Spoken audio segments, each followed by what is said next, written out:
I am so excited. So I have to hop on. I have to talk about low FODMAP. So you may be like, why the heck is she talking about that? Because I'm talking about intuitive eating. That's my, focus. But I do see clients for like weird digestive things. So I have to hop on and share this because I've seen this happen more than once, and it is just when it works, it works. So I've had quite a few clients over the last 5 to 7 years trial like a low FODMAP approach, which is just taking out some fermentable carbohydrates.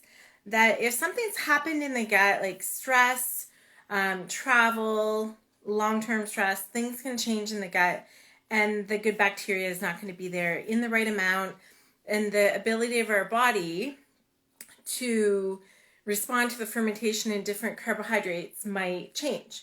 So low FODMAP eating means you're going to take out a bunch of foods for a while to see what the effect is. And the goal is to stop feeding that bad bacteria in the gut, let the gut reset, and then reintroduce foods. We're never trying to stay on a low FODMAP diet forever, but it's just to get symptom improvement.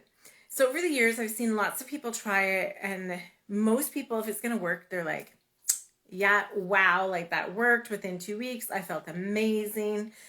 Great. So we keep them on that approach for 4 to 6 weeks, and then we reintroduce.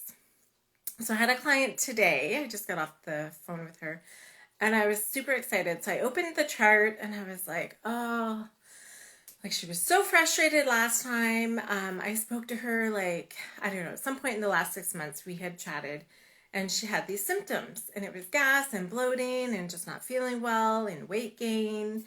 Had also like lost their menstrual cycle. So there was lots of stuff going on. So we had talked about low FODMAP like before this summer. And then last time I checked in with her, which was, I want to say like 3 weeks ago. Yeah, 3 weeks ago. We talked about FODMAP again, and they had removed onions and garlic, which are two of the biggest triggers for a lot of people. So that was great. But they were so frustrated, like still felt horrible, still didn't have any change in symptoms. So what else are we going to do? And we're waiting for a naturopath that they're also working with to order a SIBO test, or SIBO, however you want to say it, small intestinal bacterial overgrowth test. So waiting on that. That appointment's at the end of October. So 3 weeks ago, after we chatted, I said, you have to go all in.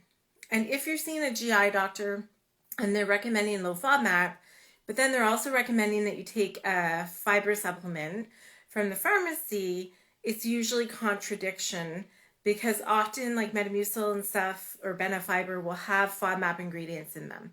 So I get where they're coming from to tell you to take that fiber supplement to help with the symptom, but they're telling you two different things.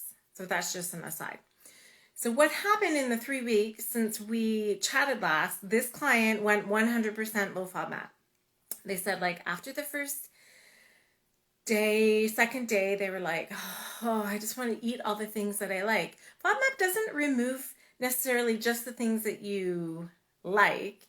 When you're eating low FODMAP, there's still quite a variety of things that you can consume. But it does look like removing gluten, not because gluten is high FODMAP, but because it shares some FODMAP ingredients. So it does look a bit different, obviously, from how people are eating.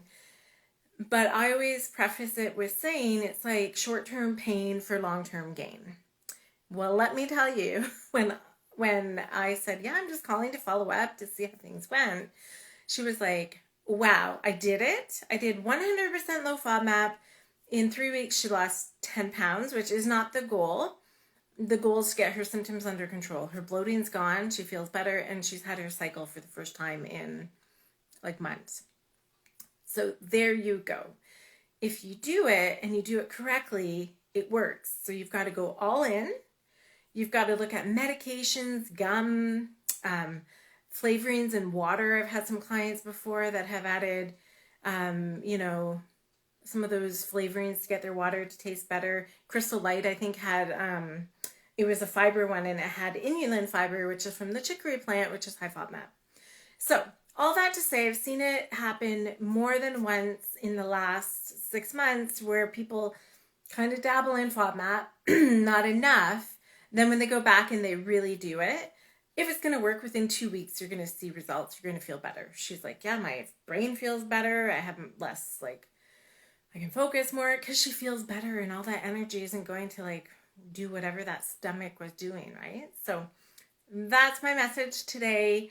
If you've got gas, bloating, like tummy trouble, feel like you're like 6 months pregnant by the end of the day, low FODMAP may be something that you need to look at, and I can help you with that. But regardless, yeah, that's the other thing. If you're going to do FODMAP, don't buy a book and think that that book is gospel around FODMAP, because the research is ongoing for FODMAP. So Monash University in Australia does FODMAP, and they have an app. It's a great app. I've had it on my phone for the last, I don't know, 10 years at least. It's way better than it used to be. And it used to just be like stoplight system, green, yellow, red. So red would be like, don't eat it. Yellow would be, you know, you can eat a little bit, and green would be like, you're good to go. Now they've got that in each food category. So if you really want to have avocado, you get an 8th for it to be low FODMAP, but it expands that option of foods that are available. They also have recipes and stuff in there too. So that's my message. My other message is this: throw kindness around like confetti. Woohoo!